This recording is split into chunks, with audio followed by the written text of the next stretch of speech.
गांजा मुंतकिल करने की कोशिश, 4 रुकनी टोली गिरफ्तार। ई जोन टास्क फोर्स पुलिस ने खुफिया इत्तला पर कार्रवाई करते हुए इस खतरनाक टोली को गिरफ्तार कर लिया। इस टोली के कब्जे से 100 किलो गांजा, 4 सेलफोन्स और एक मोटरसाइकिल को पुलिस ने बरामद कर लिया। इन मुलजिमीन पर इल्जाम है कि कम कीमत पर नलगुंडे से गांजे को खरीदते और हैदराबाद लाकर ज्यादा पैसों में फरोख्त किया कर रहे थे, लेकिन पुलिस की बरवक्त कार्रवाई ने इस टोली को बेनकाब कर दिया। मजीद तहकीकात के लिए काचीगुड़ा पुलिस के हवाले कर दिया गया। मीडिया से बातचीत करते हुए additional commissioner task force N Kothi Reddy ने बताया उनके हमरा दीगर पुलिस के ओहदेदार भी मौजूद थे। Bureau report INDtoday.com।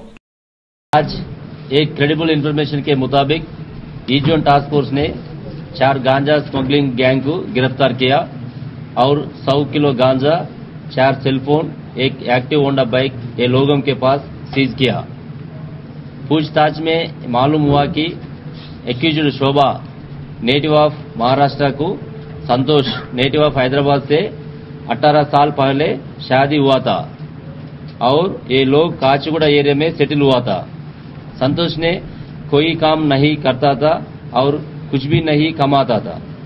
शोभा पैसे कमाने के चक्कर में धूलपेटे के रहने वाले रिश्तेदार मुकेश सिंह से मुलाकात हुआ।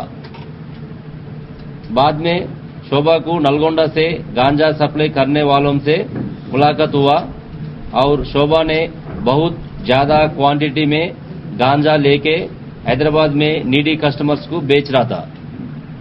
उसी समय एक कस्टमर धूलपेट में रहने वाले नरेश के बोलने से शोभा ने कुतबीगुड़ा में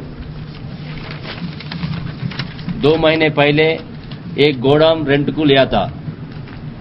वहां से शोभा ने नरेश और दूसरे कस्टमर्स को गांजा सप्लाइंग करता था। शोभा ने 3000 रुपये पर केजी से गांजा खरीद के ज्यादा रेट को बेच रहा था।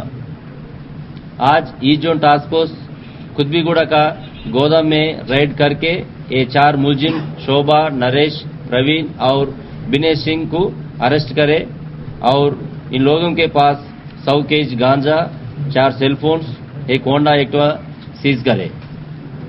ये मुलजिम को सीज्ड प्रॉपर्टी के साथ काचीगुड़ा पुलिस को फर्दर इन्वेस्टिगेशन के लिए हैंड ओवर करे।